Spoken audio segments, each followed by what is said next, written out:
ଆପଣମାନେ ଆପଣଙ୍କ ସାଙ୍ଗମାନଙ୍କୁ ନୂଆବର୍ଷରେ ସମସ୍ତେ ହ୍ୱାଟ୍ସଆପ୍ ଜରିଆରେ ୱିଶ୍ କରିଥାନ୍ତି, ଯେମିତିକି ହାପି ନ୍ୟୁ ଇୟର୍ ଲେଖିକିନା ସମସ୍ତଙ୍କୁ ମେସେଜ୍ କରିଥାନ୍ତି। ନୂଆବର୍ଷରେ ଆପଣଙ୍କ ମୋବାଇଲ ଫୋନ୍କୁ ମଧ୍ୟ ହାପି ନ୍ୟୁ ଇୟର୍ ମେସେଜ୍ ଆପଣଙ୍କ ଫ୍ରେଣ୍ଡମାନେ ପଠାଇଥାନ୍ତି। ଫ୍ରେଣ୍ଡମାନଙ୍କ ଜରିଆରେ ଯଦି କିଛି ଏମିତି ମେସେଜ୍ ଆସୁଛି ଯେମିତିକି happy new year dot APK ଲେଖା ହେଇକିନା ଆସୁଛି, ଆପଣ ସେଥିରେ ଜମା କ୍ଲିକ୍ କରନ୍ତୁ ନାହିଁ। ଏବଂ ଆପଣମାନେ ଜାଣି ରଖନ୍ତୁ, ଗଭର୍ଣ୍ଣମେଣ୍ଟ ବି ମଧ୍ୟ ଆଲର୍ଟ କରିସାରିଛନ୍ତି ପୂର୍ବରୁ। ପ୍ରତ୍ୟେକ ନୂଆବର୍ଷରେ ସ୍କାମର ମାନେ କ'ଣ କରିଥାନ୍ତି, ଆପଣଙ୍କ ମୋବାଇଲ ଫୋନ୍ଟିକୁ ହ୍ୟାକ୍ କରିଥାନ୍ତି ହାପି ନ୍ୟୁ ଇୟର୍ ମେସେଜ୍ ଜରିଆରେ, ଯେଉଁଥିରେ କି ଡଟ୍ ଏପିକେ ଲେଖା ଆସିଥିବ এবং কিছু লিঙ্ক আসଥିବ। ଆପଣ ଯଦି ସେଥିରେ ଥରେ କ୍ଲିକ୍ କରିଦେଉଛନ୍ତି, এই ଏପିକେ ଫାଇଲ୍ ଆପଣଙ୍କ ମୋବାଇଲ ଫୋନ୍ରେ ଅଟୋମେଟିକାଲି ଇନଷ୍ଟଲ ହେଇଯିବ ଏବଂ ଆପଣମାନଙ୍କର ମୋବାଇଲ ଫୋନ୍ଟି ହ୍ୟାକ୍ ହେବା ସହିତ ଆପଣଙ୍କର ବ୍ୟାଙ୍କ ବାଲାନ୍ସ ବି ହ୍ୟାକ୍ ହେଇଯିବ, ଯେଉଁଥିରେ କି ଆପଣଙ୍କ ଆକାଉଣ୍ଟରେ ଜିରୋ ବାଲାନ୍ସ ହେଇଯାଇପାରେ।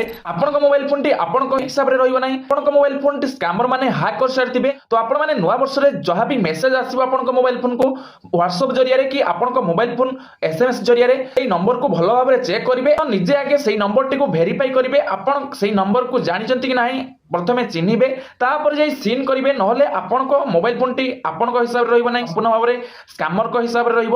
ତ ଆପଣମାନେ ଏହି ଭିଡ଼ିଓ ଆପଣଙ୍କର ସେହି ସାଙ୍ଗକୁ ସେୟାର କରନ୍ତୁ, ଯେଉଁ ସାଙ୍ଗ କି ଆପଣଙ୍କୁ ନ୍ୟୁ ଇୟରରେ ୱିଶ୍ କରିଥାଏ। ତ ଆପଣମାନେ ସେହି ସାଙ୍ଗକୁ ଟ୍ୟାଗ୍ କରିଦିଅନ୍ତୁ ଏବଂ এইଭଳି ଇନଫର୍ମେଟିଭ୍ ଭିଡ଼ିଓ ଦେଖିବା ପାଇଁ ଆମକୁ ଫଲୋ ଏବଂ ସବସ୍କ୍ରାଇବ୍ ରଖନ୍ତୁ ଏବଂ ଭିଡ଼ିଓକୁ ଲାଇକ୍ କରି ସମସ୍ତଙ୍କୁ ସେୟାର କରନ୍ତୁ।